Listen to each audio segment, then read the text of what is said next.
ወይቤለኒ ንሳ ወመጥን ቤተ መቅደሱ ለእግዚአብሔር የእግዚአብሔርን ቤተ መቅደስ ስፈር። በስመ አብ ወወልድ ወመንፈስ ቅዱስ አሐዱ አምላክ አሜን።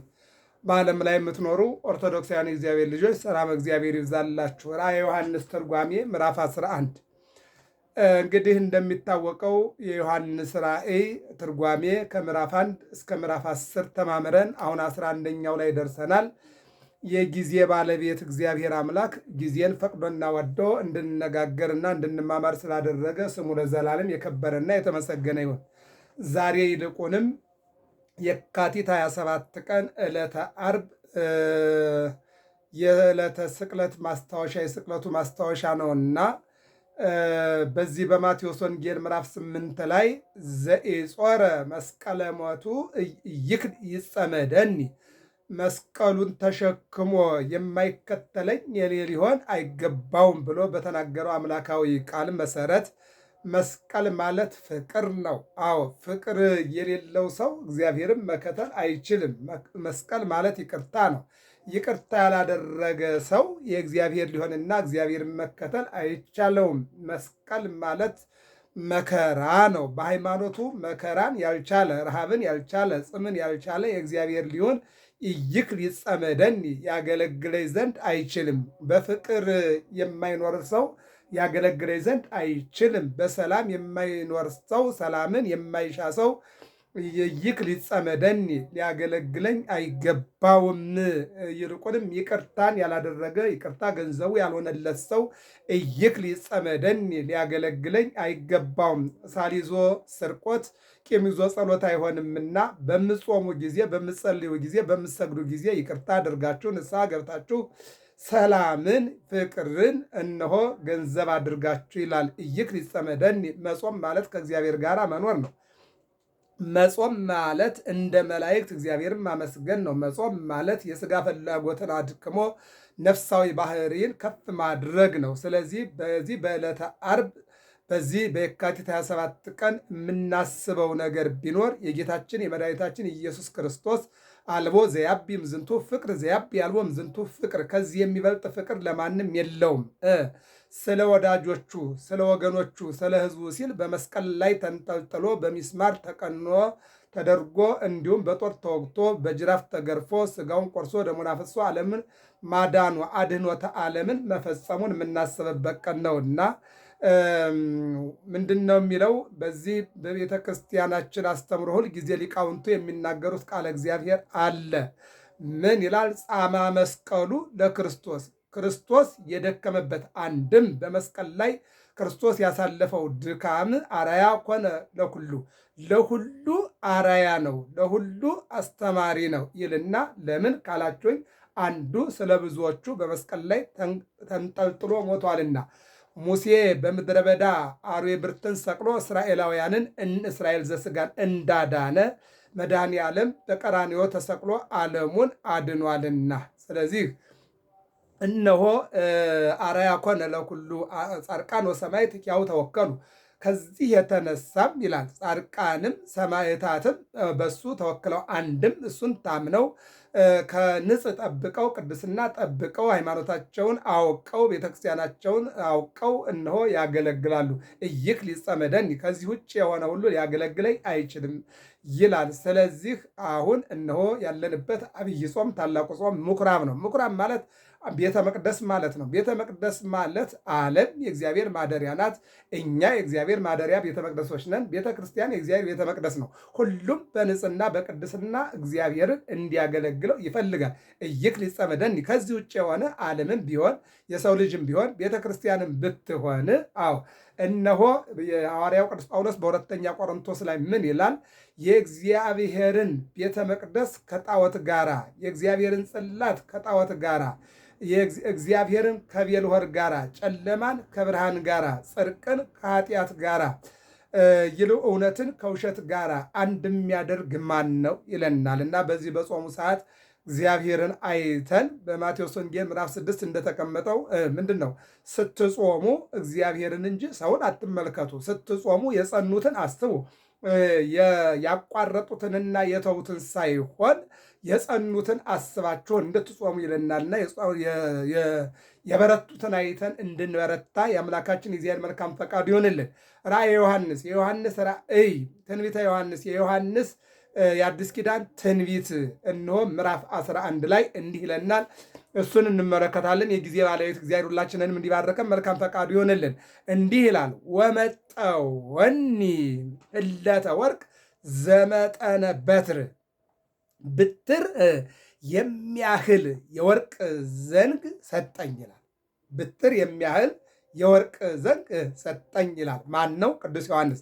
የሰጠው ማን ነው? መልአኩ ቅዱስ ሚካኤል። በነገራችን ላይ ይህን ራእይ ስንጀምረው የሚጽፍ ዮሐንስ ወንጌላዊ እንደሆነ የሚያጽፈው ደግሞ ቅዱስ ሚካኤል እንደሆነ ቅዱስ ሚካኤልን የሚልክ ደግሞ እግዚአብሔር እንደሆነ ተነጋግረናል። አዎ በዚህ ውጭ ሌላ ጣልቃ የገባ የለም ማለት ነው። ስለዚህ እነሆ ምን አለ? ብትር የሚያህል የወርቅ ዘንግ ሰጠኝ።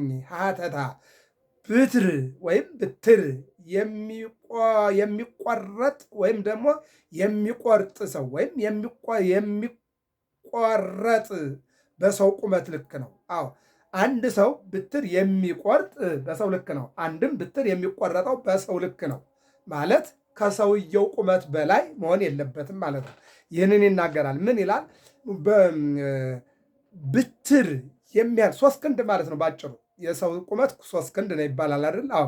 ስለዚህ ብትር የሚያህል የወርቅ ዘንግ ሰጠኝ ይልና ብትር የሚቆረጥ በሰው ቁመት ልክ 3 ክንድ ከስንዝር ነውና 3 ክንድ ከስንዝር ነውና ዘመጠነ በትር አለ። በሰው በበትር ልክ የሆነ ወርቅ የሆነ ዘንግ ሰጠኝ ይላል። የሚገርም ነገር ነው።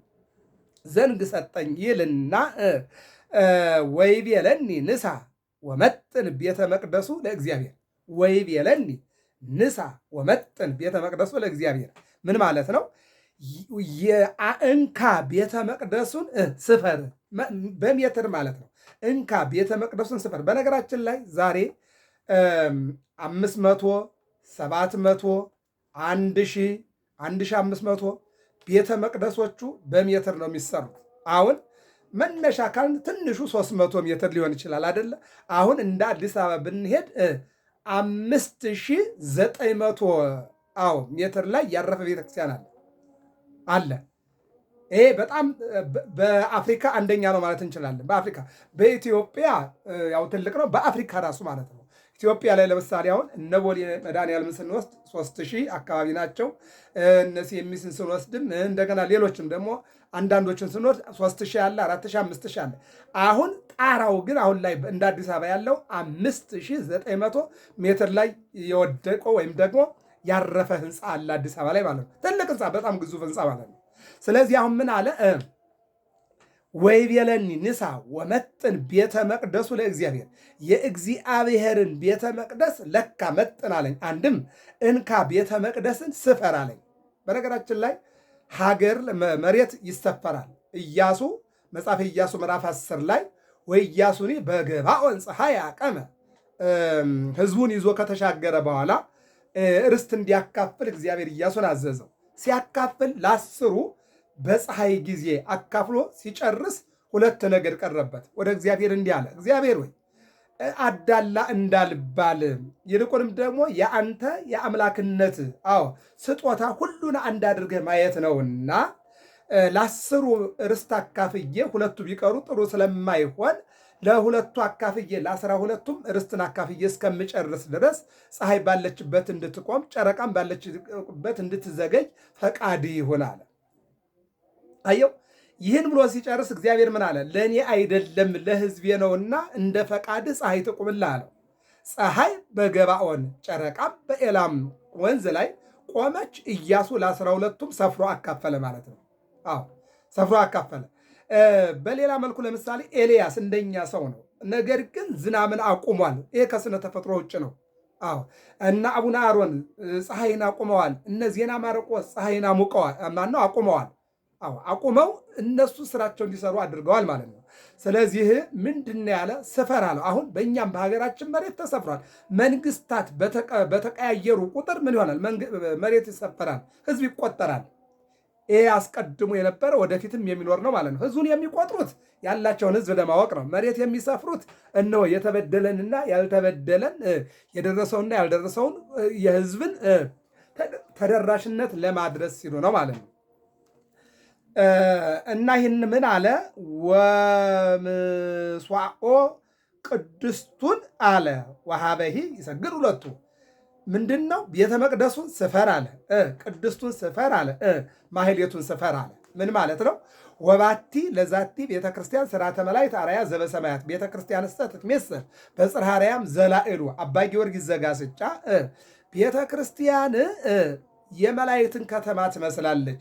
የመላእክት ከተማ ኢዮራማ ኤረር የምስጋና ከተሞች ናቸው። በእነዚህ ከተማ ምስጋና ብቻ ነው ያለው። ሌላ ተራ ወሬ የለም፣ ተራ አገልግሎት የለም፣ ምስጋና ብቻ ነው። ስለዚህ ቅዱስ ያሬድ ወደ ሰማይ ተነጥቆ ወጦ በኢዮር በራማ በኤረር የነበረውን ምስጋና ወደ መሬቱ ይዞት ወረደና በመቅደሱ ቅዳሴው፣ በቅድስቱ ሰዓታቱ፣ በማሕሌቱ ስብሐተ ነጉ እንዲደርስ አድርጎታል ማለት ነው። አዎ። ስለዚህ ምን ማለቱ ነው? በመጀመሪያ መቅደሱን ስፈር አለ፣ ቀጥልና ቅድስቱን ስፈር አለ፣ ከዚያ ቀጥልና ደግሞ ማሕሌቱን ስፈር አለ። ሁሉም እያንዳንዱ በስፍር ነው አገልግሎት የሚደረገው። ቤተክርስቲያን የሚሰራው በዚህ አይነት መልኩ ነው ማለት ነው። በሌላ መልኩ ቤተክርስቲያናችን ተሰራ በምድር በሰማይ ተሰራ በምድር በሰማይ የተሰራው በምድር ተሰርቷል። አለቀ። ሁለመናዋ ነገር ሰማያዊ ነው። የቤተክርስቲያን ሁለመናዋ ስርዓቷ ሰማያዊ ነው ማለት ነው። በነገራችን ላይ እኛ ኦርቶዶክሳውያን መጽሐፍ ቅዱስ ማንበብን እና መጽሐፍ ቅዱስ ማስተማር ብቻ አይደለም። ይህማ ሁሉም ያደርጉታል፣ ያነቡታል፣ ያስተምሩታል። እኛ የኢትዮጵያ ኦርቶዶክስ ተዋሕዶ ቤተክርስቲያንን ልዩ የሚያደርጋት አንደኛ መጽሐፍ ቅዱስን በግዕዝ ትናገረዋለች። በምን? በግዕዝ ትናገረዋለች። ሁለተኛ መጽሐፍ ቅዱስን በዜማ ትናገረዋለች፣ ታዜማዋለች ማለት ነው። አዎ በግዕዝ ትናገረዋለች፣ በዜማ ትናገረዋለች፣ ታስተምረዋለች፣ በአማርኛ ታስተምረዋለች፣ በሌላውም ቋንቋም በተደራሽነት ታስተምራለች ማለት ነው። ይሄ ከሌላው ልዩ ያደርጋታል ማለት ነው። አዎ ልዩ የሚያደርጋት ይሄ ነው። ስለዚህ ምን አለ? ቤተ መቅደሱን ለካ ስፈር፣ ቅድስቱንም ለካ ስፈር፣ ማሕሌቱንም ለካ ስፈር ካለ በኋላ ቅኔ መዓልቱን ስፈር አለኝ ሕዝቅኤል 40 ቁጥር 3 ላይ ዘካርያስ 2:1 ላይ አዎ ስለ ቤተ መቅደስና ስለ ቅድስት ስለ ማሕሌት እንዴት መለካት እንዴት መስራት እንደሚቻል ነቢያት ጽፈው አስቀምጠዋል። ይቀጥልና ይላል ከቅጽር ውጭ ያለውን ግን እሰፍራለሁ አትበል ይላል። አሁን ከቅጽር ውጭ ከዚያ ከአውደ ምሕረቱ ውጭ ያለውን ግን እሰፍራለሁ አትበል አለ። ምክንያቱም መሰፈር ያለበት ቤተ መቅደሱ የሚያርፍበት ቦታ ብቻ ነው። ምናልባት አንድ ቤተ ክርስቲያን ስንት ሺህ ካሪ ሜትር ቦታ አለው ለማለት መስፈር ይቻላል። ከዚያ ውስጥ ያለው ግን የሚሰፈረው ቤተ መቅደሱ ቅድስቱና ማሕሌቱ አውደ ምሕረቱ ያለበት ቦታ ብቻ ነው የሚሰፈረው። ትናንትም ያለው ያ ነው፣ አሁንም ያለው ይኸው ነው። መጽሐፍ ቅዱሳችን የሚናገረው ይህን ነው። ከቅጽር ውጭ ያለውን ግን እሰፍራለሁ አትበል ይላል። ይቀጥልና ምን ይላል?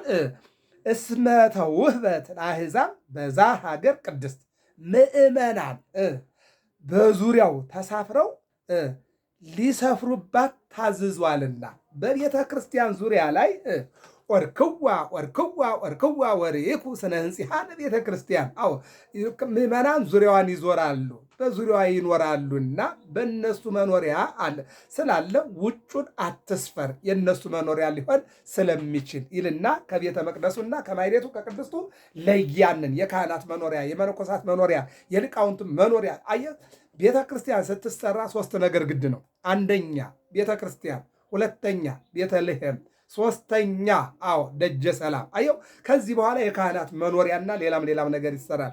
በአጭሩ ይህን ይናገራል ማለት ነው። ወይትከየድዋ 40 ወክሌተ አውርሃ በፍጹም ቁጥር 40 ወክሌተ አውርሃ አለ። የከተማ ቦታ ውድ ነውና ይልና አንድም ማሳዊ መስል ቤተ መቅደስ እንዳይገባ እወቅ። ክፉ ሰው ቤተ መቅደስ እንዳይገባ እወቅ። ያላመነ ቤተ መቅደስ እንዳይገባ እወቅ። አዎ ያልተማረ ቤተ መቅደስ እንዳይገባ እወቅ። ምስጢር ያላወቀ ቤተ መቅደስ እንዳይገባ እወቅ።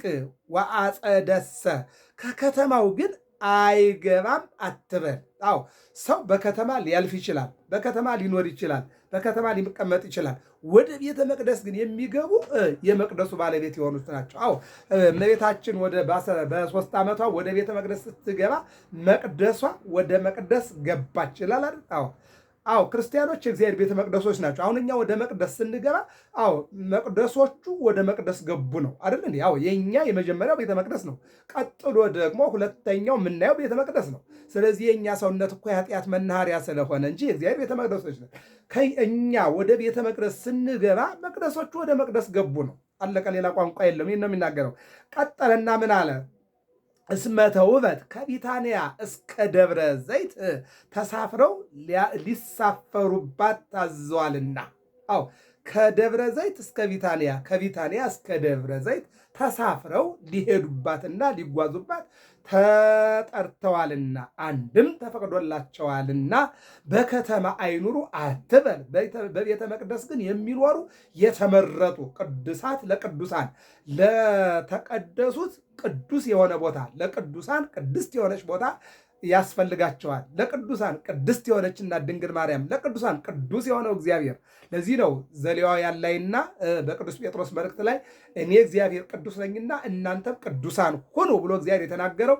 ቅዱሳን ለሆኑ ሰዎች የተቀደሰው እግዚአብሔር፣ ቅዱሳን ለሆኑ ሰዎች የተቀደሰው ስጋውና ደሙ፣ ቅዱሳን ለሆኑ ሰዎች የተቀደሰው ጸበል፣ ቅዱሳን ለሆኑ ሰዎች የተቀደሰው እምነት፣ ቅዱሳን ለሆኑ ሰዎች በክርስቶስ ደም የተቀደሰው መስቀል ያስፈልጋቸዋል፣ ይገባቸዋል ይለናል። ይቀጥልና እርቅ ከዚያ ቅዱስ ጳውሎስ ይነብር ቤተ እግዚአብሔር ይላል። ከዚህ ዮሐንስ አይገባም አለ። እንደምን ነው ቢሉ እንደ ዮሐንስ ነው ይላል። ቅዱስ ጳውሎስ ሲናገር ይነብር ቤተ እግዚአብሔር በቤተ እግዚአብሔር ይቀመጣል ይላል። ቅዱስ ዮሐንስ ግን አይቀመጥም ይላል። በነገራችን ላይ ቅዱስ ዳዊት አተ ጊዜ ሰአልክዎ ለእግዚአብሔር ወኪያ ሐስስ ከመ እህድር ቤቶ ለእግዚአብሔር። ምን አለ ቅዱስ ዳዊት? እግዚአብሔርን አንዲት ነገር ለመንኩት፣ ይኸውም ለዘላለም በቤቱ እንድኖር። በየት እንድኖር? በቤቱ። ቅዱስ ጳውሎስ ደግሞ ምን አለ? ልዘገይ ይችላለሁ፣ ባልመጣ ብዘገይም በእግዚአብሔር ቤት እንድትኖር አደራ እልሃለሁ ይላል። አየው፣ ይህንን ነው። ምን አለ? ይነብር ቤተ እግዚአብሔር አለ። ከተማው ይገባል፣ የካህናቱን ቤት ስመ እግዚአብሔር ከተጠራበት ብሎ ቤተ እግዚአብሔር አለው ይላል። የካህናቱን ማደሪያ። በነገራችን ላይ አቅሌስያ ማለት የምዕመናን ስብስብ ቤተ ክርስቲያን ይባላሉ። ምንድን ነው ያለው? 3ም 4ም 5ም ሆናችሁ በምትሰበሰቡበት እኔ በመካከላችሁ አለሁ አይደለም የሚለው? አዎ። ስለዚህ ያ ይባላል ማለት ነው። ከዚያ ቅዱስ ጳውሎስ ይነብር ቤተ እግዚአብሔር ይላል። ከዚህ ዮሐንስ አይገባም አለ። እንደምን ነው ቢሉ ነገር እንደ ዮሐንስ ነው፣ አይገባም። ቅዱስ ጳውሎስ ይነብር ቤተ እግዚአብሔር አለ። ከከተማው ይገባል፣ የካህናቱን ቤት ስመ እግዚአብሔር ከተጠራበት ብሎ ቤተ እግዚአብሔር አለው እንጂ ነገር እንደ ዮሐንስ ነው፣ አይገባም። ወይትካሄድዋ 3 ዓመት ከመንፈቅ ተሳፍረው ይሳፈሩባታል። አንድም ንሳ ወመጥን ብዕለ እስራኤል ጥቂት እንደሆነ እወቅ። ለእስራኤል የተሰጣቸው ነገር ጥቂት እንደሆነ እወቅ ይላል። ብዙ ነገር አልተሰጣቸውም፣ ትንሹንም አልጠበቁትም፣ ሊጠብቁትም አልቻሉም። በነገራችን ላይ እስራኤል እግዚአብሔር አምላካቸው፣ እግዚአብሔር መጋቢያቸው፣ እግዚአብሔር አሻጋሪያቸው፣ እግዚአብሔር ጠባቂያቸው ነው። በሙሴ መሪነት እንዲሻገሩ ፈቅዶ ከሙሴ ጋር ሊነጋገር ሙሴን ወደ ሲና ተራራ ጠርቶት ከሙሴ ጋር እግዚአብሔር ሲነጋገር እስራኤላውያን ችኩል ናቸውና እግዚአብሔርን ትተው ጣዖት አምልከዋል። በዚህ እግዚአብሔር ቀጧቸዋል። አዎ ይቀጣል። እግዚአብሔር ይምራል፣ ያሻግራል፣ ይመግባል፣ ያለብሳል፣ ይጠብቃል። እንደገና ደግሞ ሲያሳዝኑት ደግሞ ይቀጣል እግዚአብሔር።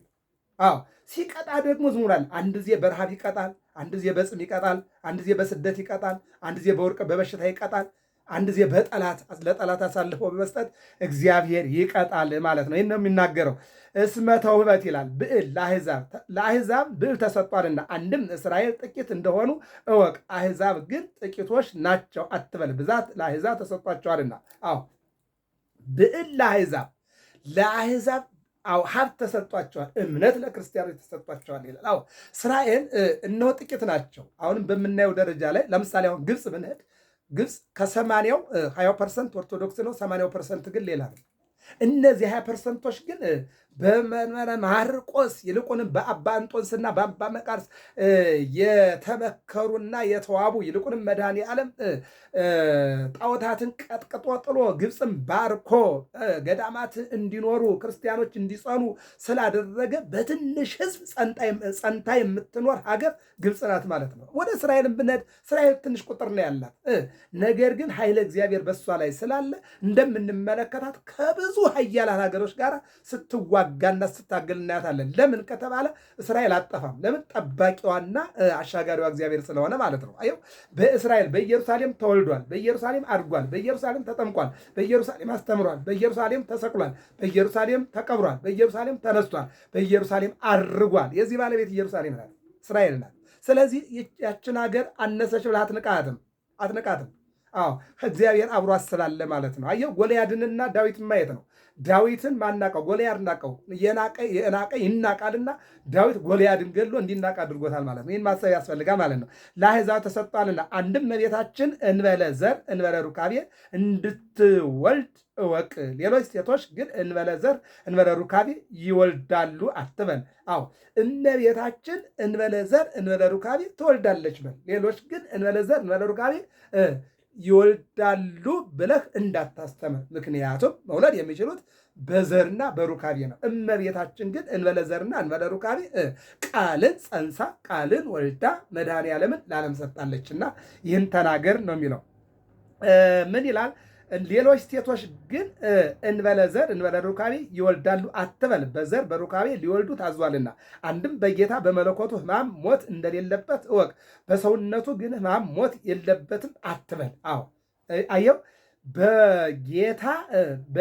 በጌታ በመለኮቱ ሕመም የለበትም። ሕመም ሞት በመለኮቱ ነው። ልብ አድርግ። አዎ በመለኮቱ በጌታ በመለኮቱ ሕመም ሞት እንደሌለበት እወቅ፣ በሰውነቱ ግን ሕመም ሞት የለበትም አትበል። በሰውነቱ ሊታመም ሊሞት ለአይሁድ ተሰጥቷልና። አንድም በሰማዕታት በነፍስ መከራ እንደሌለባቸው እወቅ፣ በሥጋ ግን መከራ የለባቸው አትበል። በሥጋ መከራ ሊቀበሉ ለአሕዛብ ተሰጥተዋልና። አንድም ኃጥአን መንግሥተ ሰማይ እንዳይገቡ እወቅ፣ ገሃነመ እሳት ግን አይገቡም አትበል። ይገባሉ። ይሄ ጥሩ አድርጎ ጥርት አድርጎ ነው እየተናገረ ያለው ዮሐንስ በራእዩ ማለት ነው። እንድገመው። ምን ይላል? እመቤታችን እንበለ ዘር እንበለ ሩካሜ እነሆ ወልዳለች። አዎ እንበለ ዘር ያለ ዘር እንበለ ሩካቤ ያለ ወልድ ወልዳለች። ሴቶች ግን ያለ ዘር ያለ ሩካቤ ይወልዳሉ አትበል፣ እንዲሁ በዘር በሩካቤ እንዲወልዱ ታዘዋልና ይላል። ይቀጥልና ምን አለ?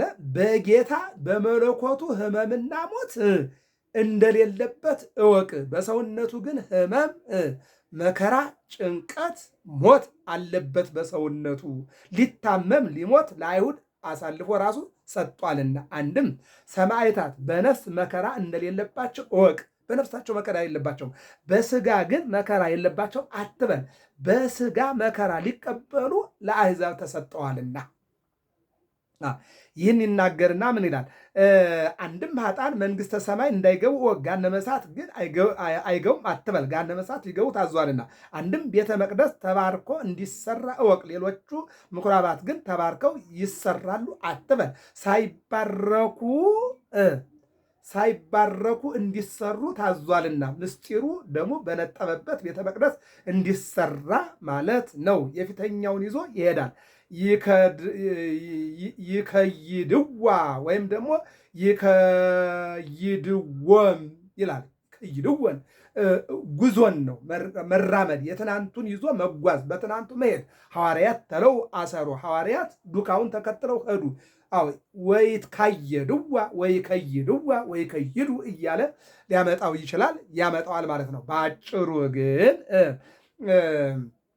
በትናንቱ ዛሬ ቤተክርስቲያን በዚያ ስርዓት ለቤተክርስቲያን በደሙ ቤዛዋ ወማይ ዘው ዘምገበዋ አጥመቃ በዚያ እግዚአብሔር በሰራው ስርዓት የተሰራ ስርዓት እንጂ አዲስ ስርዓት አይተሰራም። የተሰራውን ስርዓት ይዞ መጓዝ ነው ትውልዱ ያቃተው እንጂ አሁን ቤተክርስቲያን ላይ የሚሰራ ስርዓት አዲስ ስርዓት የለም። አዲስ ቤተክርስቲያን ይሰራል። አዎ ሳሩ ወደ ቆርቆሮ፣ ድንጋዩ ወደ እንበበረድ፣ ወደ ሸክላ፣ ወደ ድንጋይ ሊቀያየር ይችላል። ነገር ግን ስርዓት ግን ያው የተሰራውን ይዞ መጓዝ ነው። በዚያ መጽናት ይህንን ነው የሚያስተምረው ማለት ነው። ስለዚህ እዚህ ላይ በምናየው ደረጃ ሰማዕታት ነፍሳቸው ይልቁንም እነሆ በነፍስ መከራ እንደሌለባቸው። አዎ ለምሳሌ ጊዮርጊስ 6 ጊዜ ሞተ ብንል 7 ዓመት ተጋደለ ብን ከስጋው ነው ነፍስ። አዎ እነሆ ፈጣሪዋ ብቻ ነው እሷ ጋር ይህን ሰርተሻል ይህን አልሰራሽም ብሎ የሚጠይቃት ሰው። ለምሳሌ በመኪና ሊሞት ይችላል፣ በሰዓት ሊሞት ይችላል፣ ገደል ሊገባ ይችላል፣ ውሃ ሊገባ ይችላል፣ አውሬ ሊበላው ይችላል። የበላው ስጋውን ነው እንጂ ነፍሱን አይደለም ነው። ነጥብ ነው። ይህን ነው የሚናገረው እና ቤተ መቅደሱን ስፈር፣ ቅድስቱን ስፈር፣ ማሕሌቱን ስፈር ይልና እነዚህን ሁሉ ታሪኮች እየዘረዘረ ይመጣል። ሁለቱን ወዳጆቹን አዝዣቸዋለሁ 1260 ዕለት ያስተምሩ ዘንድ አተታ የ3 ዓመት 966 180 የመንፈቁ 180 እና 180 360 ይሆናል። 1260 ዕለት ያለው ይህን ነው። ወሰመንቱ ይላል የአንዱን ዓመት ጳጉሜን ትቶ የሁለቱን ዓመት ይቆጥራል ይልና እንዘ ሰቀ ይለብሱ ይላል። እንዘ ሰቀ በሰማዕታት ሞት ሐዘንተኞች ናቸውና ምንጣፍ ለብሰው አንድም መከራ እየተቀበሉ ያስተምሩ ዘንድ እዘዛቸው ወይም ታዘዋል የሚለውን ይተረጉማል። ሁለቱ ዕፀ ዘይት እሊህ ኤልያስና ሄኖክ ናቸው። ሄኖክ ማለት ተሐድሶ ማለት ነው። ተሐድሶ በዘይት ነውና፣ ኤልያስ ማለት ዘይት ማለት ነው። ወገደ ፈቶ ታይተ አሐቲ ዕፀ ኤልያስ ወሐቲ መስፈርተ ኤልያስ ተገብር 10 ወክሌተ ምክያዳት እንዲል ይላል። አዎ ምንድነው? የእግዚአብሔር ባለሟሎች የሚሆኑ 2 መምህራን እሊ ናቸው። መሃቶ አላቸው በትምህርታቸው የሰውን ልቡና ብሩህ ያደርጋሉና። ማን? ኤልያስና ሄኖክ ማለት ሁለቱም የተሰወሩ ናቸው። ሄኖክ በመጽሐፍ ሄኖክ ምዕራፍ 6 እና በዘፍጥረት ምዕራፍ 5 ላይ ተከብተ ሄኖክ አልቦ ዛይመረ ሀበተ ከብተ ሄኖክ ተሰወረ፣ የተሰወረበትን የሚያውቅ የለም ይላል። ኤልያስ በሁለተኛ ነገሥት ምዕራፍ 2 ላይ መሰጦ ደመናው ይልቁንም በእሳት ሰረገላ ወደ ሰማይ ተነጠቀ። ኤልያስም ወደ ሰማይ ሲነጠቅ በሰረገላ ኤልሳ መሬት ላይ ቀረና አባቴ ሆይ ወዴት ሄድክ? የነገርከኝስ የገባህልኝ ቃል ኪዳን ወዴት ነው? ያንተ መንፈስ በእኔ ላይ እጥፍ ሆኖ ይደርብ ብዬህ ነበረ ሲለው እስከ መጨረሻው ከተከተልከኝ ይሆንልሃል ብሎት ነበርና ኤልያስ በእሳት ሰረገላ ወደ ሰማይ ሲወጣ የኤልያስ አጽፍ ወደ ኤልሳ ወረደለት። በኤልያስ አጽፍ ኤልያስ ዮርዳኖስን የተሻገረበትን አጽፉን ኤልሳ ኢያሪኮን ተሻግሮበታል። ኤልያስ አንድ ሙት ያነሳበት አጽፉን ኤልሳ ሁለት ሙታን አንስቶበታል። ኤልያስ ዝናምን የለጎመበትን አጽፉን ኤልሳ የኢያሪኮን ውሃ ከጎምዛዛነት ወደ ጣፋጭነት፣ ሰውን ከማምከን ሴቶችን ከማምከን ወደ ወላድነት ቀይሯል ማለት ነው። በሌላ መልኩ ኤልሳ እነሆ ነገስታትን የሶርያን ንጉሥ አሸንፎበታል። በሌላ መልኩ ኤልሳ እነሆ በጉዞው የእመቤታችንን እናትነት የአምላክን ከእናት መወለድ በማሰሮና በጨው መስሎ እንዲያይ አድርጎታል። የቱ ያንተ መንፈስ በእኔ ላይ ይደርብኝ አለው ማለት ነው። በሌላ መልኩ ሄኖክ 6 ዓመት ተሰውሮ የኖረ 7ቱ መላእክት ሲያነጋግሩት የነበረ በ7ኛው ዓመት ግን ወደ ደብረ ቅዱስ ያረገ የተሰወረ ነው። ኤልያስ ደግሞ እንደዚሁ የተሰወረ ነው። ወደ አዲስ ኪዳን ስንመጣ ጻድቁ አቡነ አረጋዊ የተሰወሩ አባት ናቸው። በሌላ መልኩ ዕዝራን ስንመለከተው ብሉይ ኪዳን የተሰወረ 46ቱ ቅዱሳት መጻሕፍትን 40 ቀንና 40 ሌሊት ጾሞ ጸልዮ ያገኘ ከመልአኩ ቅዱስ ኡራኤል ጋር የተነጋገረና በመልአኩ ቅዱስ ኡራኤል ተራዳኢነት 46ቱ ቅዱሳት መጻሕፍትን ጽፎ ለዓለም ያስረከበ ነው። በነገራችን ላይ ራዕየ ዮሐንስ እንዲጽፍ የረዳውና ምስጢር የገለጸለት የነገረው ያጻፈው ቅዱስ ሚካኤል ነው። 46ቱ ቅዱሳት መጻሕፍትን ደግሞ ዕዝራ ሲጽፍ ደግሞ የረዳው የነገረው ጽዋዐ ልቡና ዘአስተዮ ኡራኤል መልአክ፣ እነሆ ማን ነው? ኡራኤል የተባለ መልአክ ለዕዝራ አጽፎታል ማለት ነው። በሌላ መልኩ የማቴዎስ ወንጌል ምዕራፍ 16 ላይ ሀለው እዚህ የለ ይጥምው ወለሞት ሞትን የማይቀምሱ አሉ ከተባሉት መካከል አንዱ ሞትን ያልቀመሰ ዮሐንስ ወንጌላዊ ነው። በሌላ መልኩ ድጓ፣ ጾመ ድጓ፣ ዝማሬ መዋሥዕት ምዕራፍ የደረሰው ቅዱስ ያሬድ ማኅቶተ ቤተ ክርስቲያን አልቦ እምቅድሜሁ አልቦ እምድሬሁ ከሱ በፊትም ያልነበረ ከሱ በኋላ የሌለው ቅዱስ ያሬድም እንደዚሁ ግንቦት 11 ቀን ተሰውሯል ማለት ነው። ስለዚህ ይህንን ነው የሚነግረን የሚያስተምረን ማለት ነው። አዎ ቅዱስ ዮሐንስ ወንጌላዊ እንደዚህ እያለ እነዚህን ነገሮች እየተናገረ ከእግዚአብሔር መልአክ ጋር ሲጽፍልን እናየዋለን። የእግዚአብሔር ባለሟሎች የሚሆኑ ሁለቱ መምህራን እሊህ ናቸው። መሃቱ መግቢያ አላቸው ይልና በትምህርታቸው የሰው ልቡና ብሩህ ያደርጋሉና በር አላቸው መግቢያ አላቸው ይልና ዘአንቀጽ እንተ ገብረ እግዚአብሔር ጻድቃን ይበጉ ውስቴታ ይሄ እግዚአብሔር ደጅ ነው፣ ጻድቃን ይገባሉ በውስጡም ይመላለሳሉ እንደተባለ የሰው ልጆች እነሆ በእግዚአብሔር ቤት እንዲመላለሱና እንዲኖሩ በተስፋ እንዲኖሩ ያደረጉ እነዚህ ሁለት ቅዱሳኖች ናቸው ይላል። እለ ስዩማን ላይ ለምድር ይልና በዚህ ዓለም በሰው ሁሉ ላይ የተሾሙ በዚህ ዓለም በሰው ሁሉ ላይ የተሾሙ ናቸው ይላል። ከቀጥሎ ከጠላቶቻቸውም ወገን ሊጠሏቸው የወደደውን እሳት ካፋቸው ወጣ ታቃጥላቸዋለች አለ። መቅሰፍት በስልጣናቸው ታዝዛ ታጠፋቸዋለች የሚለውን ይተረጉማል። የሚጠሏቸው ሰዎች ሁሉ እንዲጠፉ ያደርጋሉ ይልና ስዩማን ያዝዙታልና በሚያስተምሩበት ወራት ሰማይ ዝናብ ለዘር ጠል ለመከር እንዳይሰጥ አየው። በሚያስተምሩበት ወቅት ይላል እነ ኤልያስ እነ ሄኖክ በሚያስተምሩበት ወቅት በሚያስተምሩበት ወራት ሰማይ ዝናም ለዘር ጠል ለመከር እንዳይሰጥ ይከለክሉ ዘንድ ስልጣን ላለው ተመልሶ በኤልያስ ጊዜ የሆነውን እነሆ ዘፍጥረት ማነው አንደኛ ነገሥት ምዕራፍ 17 ላይ ያንን መናገርና ያንን ማስረዳት ነው። ኤልያስ እግዚአብሔርን ጠይቆ ሰማይና ምድር በዝናብ እንዳይገናኙ አደረገ፣ ከእንደገና ደግሞ እንዲገናኙም አደረገ። ይህን መናገር ነው። ዋዲ ስሉጣን ሙንቱ ላይ ለማይ ዳግመኛም ውሃውን ያዝዙታልና ከመይረስይ ወደመ ደም ያደርጉት ዘንድ ተመልሶ በሄኖክ ጊዜ የሆነው መናገር ነው። አንድም ያን ጊዜ ያደርጋል።